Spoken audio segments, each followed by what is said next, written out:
Hello friends, स्वागत है आपका मेरे यूट्यूब चैनल मार्केट ज्ञान में। आज के इस वीडियो में बात करने वाले हैं यस बैंक के बारे में। यस बैंक के लिए यहाँ पर कुछ बड़ी अपडेट्स निकल कर आ रही हैं जो कि मैं आपके साथ इस वीडियो में शेयर करूंगा। एंड यहाँ पर अगर आप देखोगे तो पर्टिकुलर एनालिस्ट और ब्रोकरेज हाउसेस की तरफ से यस बैंक पर जो है वो अब कवरेज इनिशिएट हुई है।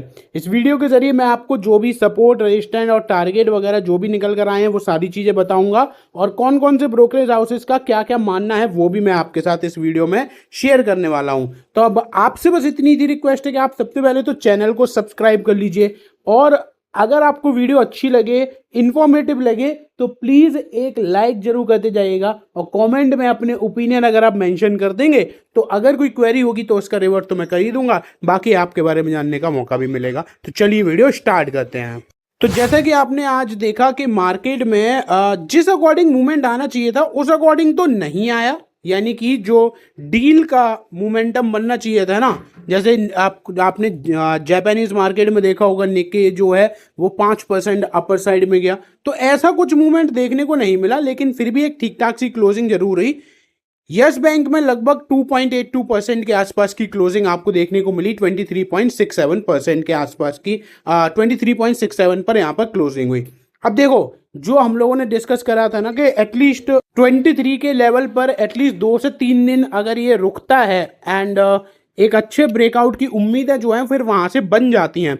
और अब 2 ट्रेडिंग सेशन तो हो चुके हैं जिसमें ये 23 के लेवल पर रुका है, यानी कि एक दिन पहले और आज यहाँ पर एक ठीक ठाक सा मूवमेंट आया है। एंड इवन सबसे अच्छी बात, आज यहाँ पर जो स्टॉक का मूवमेंट है वो 24 रुपये तक भी गया है, यानी कि आज इंट्राडे में हाई देखोगे ना तो वो बना है 24 का, जहां पर अगर हम पिछले 5 दिन की बात करते हैं तो पिछले 5 दिनों में लगभग 1% के ही रिटर्न्स हैं, पिछले 1 महीने में 7.5%, पिछले 6 महीने में लगभग 9%, YTD 10 और 1 साल के अंदर अंदर आपको यहाँ पर देखने को मिल रहे हैं रिटर्न्स लगभग 17%। ये अब अगर यहाँ पर ब्रेकआउट मिल गया, 24 को पार कर गया, तो डेफिनेटली एक बड़े लेवल की तरफ यस बैंक बढ़ते हुए नजर आ जाएगा, क्योंकि बाकी सारी चीज़ें तो अच्छी ही हो रही हैं, वहाँ तो कोई ऐसा दिक्कत नज़र आ नहीं रही है। लेकिन अगर ये लेवल क्रॉस हो जाता है तो डेफिनेटली फिर आप देखोगे कि यस बैंक एक बड़े लेवल की तरफ बढ़ते हुए नजर आ जाएगा। चलिए डायरेक्टली मैं आपको बिजनेस टुडे की एक रिपोर्ट पर लेकर आया हूं, जहां पर मेंशन किया गया है कि यस बैंक ने पिछले 2 ट्रेडिंग सेशन में लगभग 7% तक के रिटर्न्स बनाकर दिए हैं। अब एनालिस्ट जो है वो क्या कुछ मान रहे हैं, क्या कुछ यहाँ पर जो है वो अपडेट दे रहे हैं, तो वो मैं आपके साथ इस वीडियो में शेयर करूंगा। तो जैसे कि सबसे पहले तो यहाँ पर इन्होंने Q4 के नंबर्स के बारे में बता दिया, जो कि ऑलरेडी हम लोग बहुत बारी डिस्कस कर चुके हैं, तो इस पर टाइम वेस्ट नहीं करेंगे। फिलहाल में हम डायरेक्टली चलते हैं कि और क्या कुछ चीज़ें मेंशन करी हैं।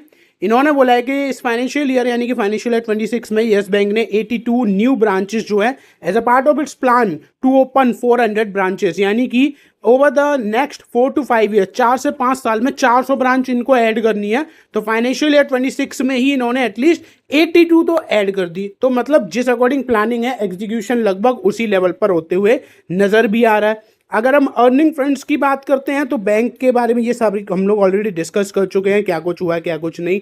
सबसे अच्छी चीज जो निकल कर आई है वो है इनकी एसेट क्वालिटी। जी हाँ, यस बैंक की जो एसेट क्वालिटी है वो काफ़ी ज़्यादा बेहतरीन रही है, जिसमें इन्होंने अपने एनपीए पर बहुत बेहतरीन काम किया है और फाइनली उस नंबर्स भी है वो आपको देखने को मिलने लग गए हैं अब इनके फाइनेंशियल्स में। अब बात करते हैं रवि सिंह, जो कि मास्टर कैपिटल सर्विसेज के चीफ रिसर्च ऑफिसर हैं। इन्होंने बोला है कि यस बैंक जो है वो स्लोली लेकिन अपने पैरों पर वापस से खड़ा हो रहा है। टाइम भले ही लग रहा है, 2020 से 2026 हो गया और आज भी ये 20 रुपए की रेंज में मूव कर रहा है, टाइम बहुत लग रहा है, लेकिन आप देखो भी तो कि एक टाइम पे तो ऐसा लगा था कि यस बैंक बचेगा भी कि नहीं बचेगा, और आज के टाइम पर आपको ये टॉप 10 बैंक में नज़र आ रहा है, तो ये अपने आप में एक तारीफ की बात भी है। फिर इन्होंने यहाँ पर बोला है कि ओवरऑल चीज़ें देखोगे तो बहुत सारी क्राइसिस भी यहाँ पर इन्होंने देखे हैं और उसको सर्वाइव भी करा है। इन्होंने बोला है कि स्लोली जो है वो एक रिकवरी स्टोरी की तरफ ये बढ़ते हुए नज़र आ रहा है। जो डाउन साइड है वो अब पूरी तरीके से प्रोटेक्टेड नज़र आ रही है, यहाँ पर ऐसा कोई दिक्कत नज़र नहीं आ रही, लेकिन अभी भी मेजर ब्रेकआउट के लिए पेशेंस जरूरी है। तो सबसे पहला और क्लियर जो आंसर है यस बैंक में वो ये है कि देखो यहाँ पर पेशेंस अभी तक चेक होते हुए भी आया है और आगे भी होता हुआ आएगा। तो अगर आप बाकी के स्टॉक्स की तरह के एकदम से रैली आई, भागा शेयर, डबल हो गया, ट्रिपल हो गया, थोड़ा बहुत फिर करेक्शन आ गया, फिर भागा, तो ऐसी स्टोरी नहीं देखने को मिलेगी, टाइम बहुत लगेगा। तो जिन भी लोगों को शेयर मार्केट में जल्दी पैसा कमाना है उनके लिए तो यस बैंक नहीं है। AR रामाचंद्रन की बात करते हैं। इन्होंने यहाँ पर कुछ लेवल्स बताए हैं। सबसे पहले इन्होंने बताया है कि यस बैंक जो है वो डेली चार्ट पर बुलिश नजर आ रहा है। सपोर्ट जो है वो 22.2 का है, एंड अगर ये 24 से ऊपर यहाँ पर क्लोज कर गया तो डेफिनेटली 25 रुपये 80 पैसे के टारगेट आपको यहाँ पर देखने को मिल सकते हैं। वहीं आनंद राठी के जो जिगर एस पटेल हैं, इन्होंने बोला है कि सपोर्ट जो है 22 रुपये है, रजिस्टेंस 24.3 का है। अगर 24.3 का ये क्रॉस करता है तो 26 रुपये तक जा सकता है। यानी कि जो रेंज देखने को मिल रही है वो है 22 रुपये से लेकर 26 की, 22 से 26 की रेंज जो है वो आपको यहाँ पर देखने को मिल रही है। लेकिन कुछ और भी यहाँ पर ब्रोकरेज हाउसेज हैं जिन्होंने यस बैंक को कवर करा है। मैं आपको ये भी बता देता हूँ कि इन लोगों ने कितने टारगेट क्या कुछ दिए हैं यस बैंक पर, ताकि आप जब ये वीडियो देख रहे हो तो आपके पास मैक्सिमम नॉलेज जो है वो होनी चाहिए, ताकि अगर आपको कोई दूसरी वीडियो देखने की ज़रूरत ही ना पड़े। ये देखो, इतना लंबा चौड़ा जो नोट है वो मिराई की तरफ से दिया गया है। यहाँ पर जो रिकमेंडेशन है अभी डायरेक्टली बाइंग की नहीं आई है, होल्ड की रिकमेंडेशन है, जिसमें टारगेट अगर हम बात करें तो 26 के निकल कर आते हैं, 26 के निकल कर आते हैं। स्टॉप लॉस जो है वो 20 रुपये का है। यस बैंक पिछले काफ़ी टाइम से आपको एक पॉजिटिव फेज में नज़र आ रहा है, एंड यहाँ पर जिस अकॉर्डिंग वीकली चार्ट की बात करें तो एक बुलिश पैटर्न थोड़ा सा बनते हुए नज़र आ रहा है। यहाँ पर प्राइस भी अपने सारे टाइम फ्रेम के मूविंग एवरेज से ऊपर के लेवल पर ट्रेड कर रहा है, एंड करेंटली जिस अकॉर्डिंग रैली आई है तो स्टॉक लग रहा है कि 26 रुपये आराम से मूव कर जाएगा। एक सपोर्ट लेवल 20 रुपये का यहाँ पर आपको देखने को मिलेगा, followed by 17 in short term. यानी कि सिंपल सी लैंग्वेज में 20 रुपये जो मुझे लगता है इसका सबसे तगड़ा सपोर्ट है। इससे नीचे तो इसको जाना ही नहीं चाहिए। गलती से चला गया तो फिर तो भाई कुछ नहीं कर सकते, लेकिन इन्होंने यहाँ पर वो भी बता दिया 17 रुपये तक है।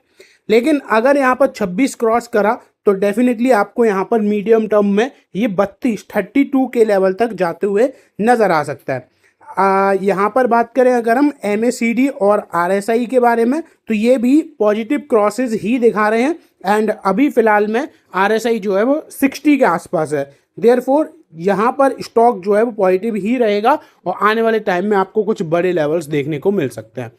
तो most of the analyst, most of the brokerage houses अब यही रिकमेंडेशन देना चालू कर दी है जो कि मैंने आपको बताई है, जिसमें लगभग यस बैंक को पॉजिटिव ही बताया जा रहा है और 26, 31, 30, 28 ऐसे टारगेट भी दिए जा रहे हैं। आप लोगों का क्या मानना है वो आप कमेंट में बताइए। बाकी वेदांता का आज डीमर्जर हुआ है, कहाँ पर कितना लिस्टिंग गेन हुआ, कितना लॉस हुआ, कहाँ पर अपर सर्किट लगा तो कहाँ पर लोअर सर्किट लगा, वो सारी कहानी प्रीवियस वीडियो में डिस्कस करी है, जाकर जरूर देख लेना। बाकी फिलहाल वीडियो में बस इतना ही। वीडियो अच्छी लगी हो तो लाइक और चैनल को सब्सक्राइब जरूर कर दीजिएगा।